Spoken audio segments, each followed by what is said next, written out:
आज मैं बनाने वाली हूँ तिल गुड़ के लड्डू और पीनट चिक्की।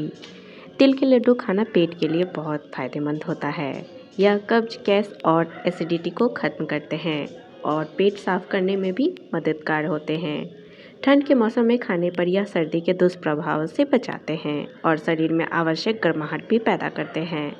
और वहीं पीनट चिक्की खाने से स्किन ग्लो करती है और इसे खाने से डायबिटीज़ भी कंट्रोल रहती है। साथ ही हार्ट से जुड़ी हुई सारी समस्याएं भी दूर होती है।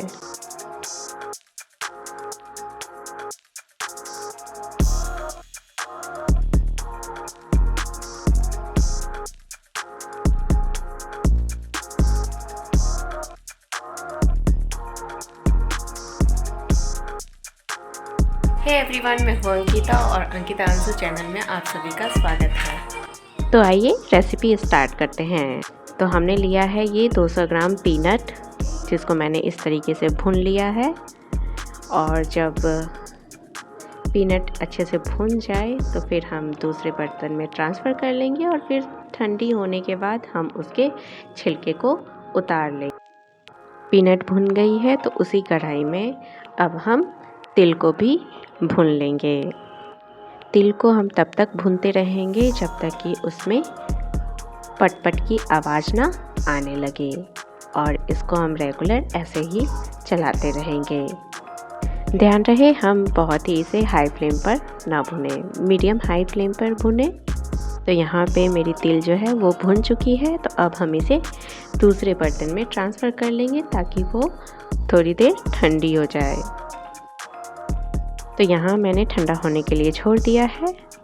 अब हम क्या करेंगे कि उसमें 1 या 2 चम्मच घी डालेंगे और घी पिघलने के बाद मैंने डाल दिया है इसमें गुड़। क्वांटिटी के हिसाब से गुड़ डालें, जितना आप तिल लें ठीक उतने ही अमाउंट में गुड़ लें।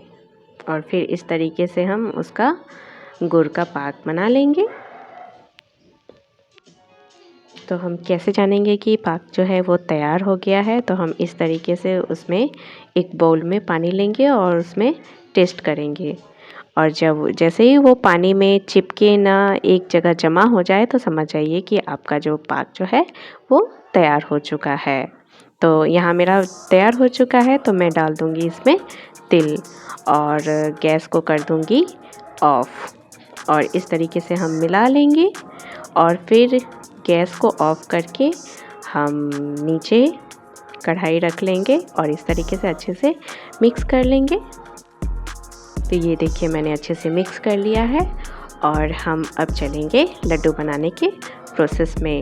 लड्डू बनाने के लिए मैंने पहले से यहाँ बाउल में पानी रख लिया है और इस तरीके से हाथ में लगा लेंगे, रब कर लेंगे और फिर इस तरीके से लड्डू बना लेंगे। क्योंकि ये अभी गरम है तो हाथ में गरम लग रही है, तो हम पानी जैसे ही लगाते हैं तो थोड़ी सी हमें गर्माहट से राहत मिलती है और इस तरीके से हम तिल के लड्डू बना लेंगे। और ध्यान रहे कि हमें इसे जल्दी जल्दी करना होता है। अगर हम जल्दी जल्दी नहीं करेंगे तो ये हवा के संपर्क में आते आते टाइट हो जाता है, तो फिर हम लड्डू नहीं बना पाएंगे। तो ध्यान रहे कि अगर घर में और भी लोग हैं तो सब मिल के बनाएं। तो ये देखिए मैंने इस तरीके से तिल के लड्डू बना लिए हैं और ये मेरा पहला एक्सपीरियंस था तिल का लड्डू बनाने का।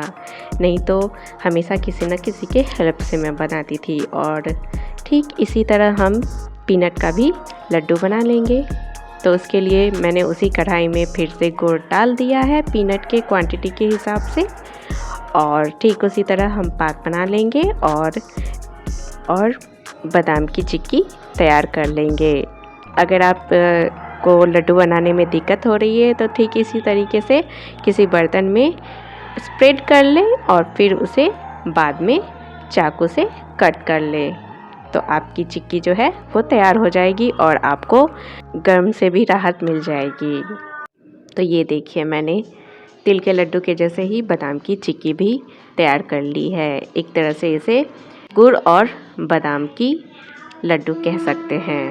ध्यान रहे जब आपको ये सब बनाना हो तो गन्ने का गुड़ लें, क्योंकि गन्ने का गुड़ ही इन सब चीज़ों के लिए परफेक्ट होता है।